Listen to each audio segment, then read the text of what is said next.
Is facing new sanctions, and President Trump is headed overseas for key trade talks. But the mainstream media is focused on Trump's ballroom. Senior White House correspondent Peter Doocy is live at the White House with the latest. Hey, Peter.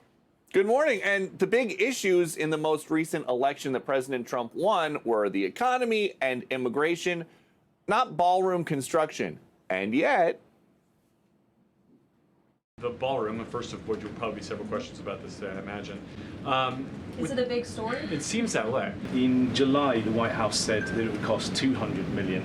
Yesterday, the president said $300 million. Is $300 million now the operative figure, and why did it go up by so much? Is there like an official name? Like, are we calling it the Trump Ballroom? Is the president looking at any other renovations or significant kind of projects here at the White House? the most charged Democratic rhetoric this week isn't about reopening the shutdown government. It is about this privately funded ballroom. He's found time to demolish the east wing of the White House so that he can build a ballroom where he can be celebrated as if he was a king. People's House is basically being sold to the highest bidder. Yeah. It is corruption at its core. Donald Trump is literally destroying the People's House. Some of the country's biggest companies are putting money down for the ballroom, including Amazon and Meta, and President Trump says he's going to pitch in the rest.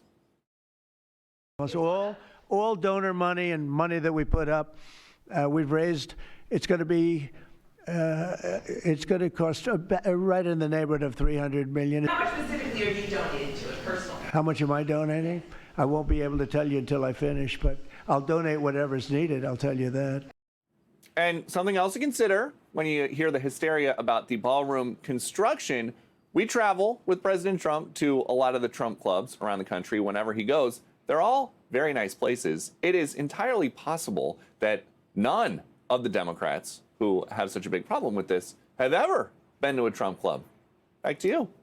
Very good point, Peter. Good research. So let's go back in history and go see what the White House has been through. Number one, 1792, you know that John Adams was the first to live there for a year. Then Jefferson takes over, starts fixing the place up. Then they burned it to the ground in 1814, so we had to entirely build the whole place up. It pretty much stayed intact until Teddy Roosevelt comes in and says, I got 6 kids. I got nowhere to put them. I'm going to the second floor to do my office. I have a better idea. Let's build a west wing. I'll work downstairs, leave the kids upstairs. And that pretty much stayed the same, even though Taft was the one to add the Oval Office, until the 1940s. Literally, the White House was falling apart. And in retrospect, Truman said that his whole family could have won through the first floor, the second floor, into the first floor. So he gets out, lives in the Blair House for 4 years. They rebuild the whole thing. And that's what that looks like, 47 to 52. But when it's all done in 48, he takes money out of his household expenses and builds the balcony. A lot of people said, how dare you, Harry Truman? I don't know if you know, but how he profiles,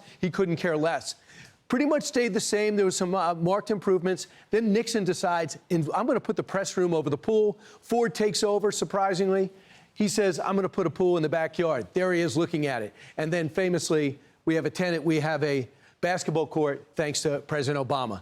They make changes. People kind of liked it, the People's House. This president is getting this all sponsored, so it's not going to cost the taxpayers anything. He says, if we have a problem, come up with the $300 million, I'll take it out of my own pocket and I'll finish it off. But the outrage is because in the beginning of construction, there's often destruction. Has anyone out there who's expressed outrage ever been through a construction project where your neighbors or family did? At first you rip down, then you build up. What a history lesson. I mean, that was a lot of history right there. It's fascinating. I mean, it is fascinating because, I mean, you had these bullet points, but you really went into the Oval Office. We did a special on Fox Nation on this. Here are my thoughts. I watched that whole press conference yesterday with Caroline, and they kept saying, Caroline, I hate to do this. I'm going to ask you one more question about renovation. I'm like, who cares? He's adding a ballroom. What's the big deal? That's what he wants to do. Look at what other presidents did. He won the election. He has the right to do this. He can do it. He's paying for it. It's not tax dollar money. They're like, it's the shutdown. How dare he do this during the shutdown? And I'm like, why do you care? It's not a big deal. Just pick one thing to oppose. And you can't oppose every little thing. And he's making it better. Right. It's making it better. And Josh Hawley made the best point. Y'all want to take down statues and talk to us about history? Yeah. Watch. I hear all of a sudden from my liberal friends that they're very concerned about our history. Really, These are the same people who tore down every statue they could get their hands on in the last 4 years. Christopher Columbus, Thomas Jefferson, Theodore Roosevelt. They didn't have any concern for history then. Now all of a sudden, like, the facade of the East Wing is iconic. Oh, give me a break. I 100% agree. And what the president said is, look, I looked at the East Wing, it's way too small, and no one ever uses it. The First Lady was there. So he says, instead of taking a little bit, let's just take care of it and modernize it. I think it's going to go away as soon as we get past the destruction process and you see it begin to be framed out. I think people will be, I want to include that on my tour of the White House, NBC history be made. I wonder how long it's going to take. Do we know?